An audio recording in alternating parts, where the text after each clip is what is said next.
আসসালামু আলাইকুম। আজ 15ই আগস্ট 2024। বাংলাদেশের ইতিহাসে অত্যন্ত শোকাবহ একটি দিন।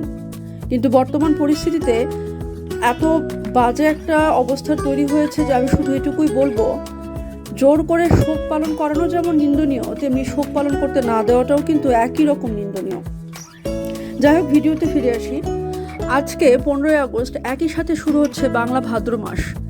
আবহাওয়ায় যে কাঠফাটা গরম অনুভব হচ্ছে গত কয়েকদিন যাবৎ, তাতে কিন্তু বোঝা গিয়েছিল যে ঋতুতে এসেছে পরিবর্তন। একদিকে যেমন পাওয়া যাবে পাকা তাল, তেমনি গরমে হবে অবস্থা বেহাল। যাই হোক, এই মুহূর্তে বিউটি লাচ্ছি আর বিউটি লেমনেডের চেয়ে বেটার কোনো কিছু আমার মাথায় আসছিল না। তাই মনে হলো যে গতবার যখন জনসন রোডের ব্রাঞ্চটিতে গিয়েছিলাম, সেই ভিডিওটি আপনাদের সাথে আজকে শেয়ার করি। ওই দিন আমার সঙ্গী হয়েছিল আমার ছোট্ট ভাইটি। আজকের ভিডিওর মূল বিষয় হচ্ছে বিউটি লাচ্ছি আর লেমনেডটা কিভাবে বানানো হয় সেটা আপনাদের সামনে তুলে ধরা।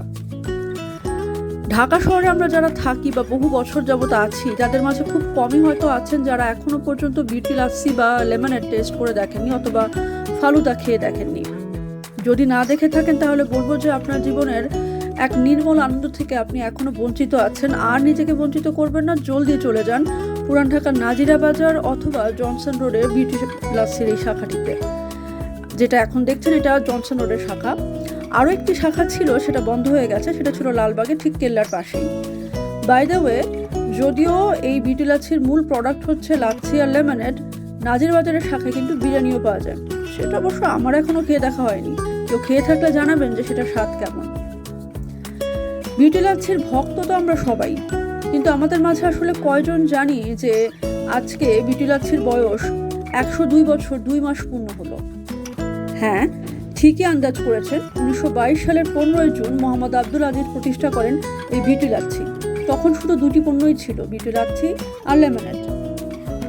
1947 সালের ইংরেজ শাসনামল শেষ হয়ে গেলে উনি 30/1 জনসন রোডে ওনার ভ্রাম্যমান শপটি স্থানান্তর করে নিয়ে আসেন। ওনার মৃত্যুর পরে এই বিউটি লাচ্ছির দায়িত্বভার গ্রহণ করেন ওনার ছেলে মোহাম্মদ আব্দুল গাফফার। আর 2001 সাল থেকে দায়িত্বে আছেন মোহাম্মদ আব্দুল গাফফারের দুই ছেলে, মোহাম্মদ মানিক হোসেন এবং জাবেদ হোসেন। আর 2000 সাল থেকে লাচ্ছি আর লেমনেডের পাশাপাশি বিউটি লাচ্ছিতে ফালুদাও যোগ করা হয় এবং এর 5 বছর পরে আরও কিছু প্রোডাক্টও অ্যাড করা হয়। আমি অনেকবার গিয়েছি, ওখানে যারা কাজ করেন তাদের সাথে কথা বলে এই তথ্যগুলো জানতে পেরেছি। একটু গুছিয়ে বললাম, হয়তো মনে হতে পারে যে বই থেকে বলা বা কিছু একটা।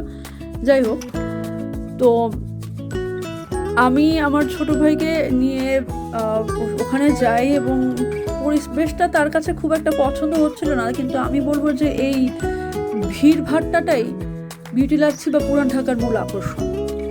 আশা করি ভিডিওটি আপনাদের ভালো লেগেছে। যদি ভালো লেগে থাকে অবশ্যই শেয়ার করবেন এবং চ্যানেলটি সাবস্ক্রাইব করা হয়ে না থাকলে সাবস্ক্রাইব করে আমার সাথেই থাকবেন। ধন্যবাদ।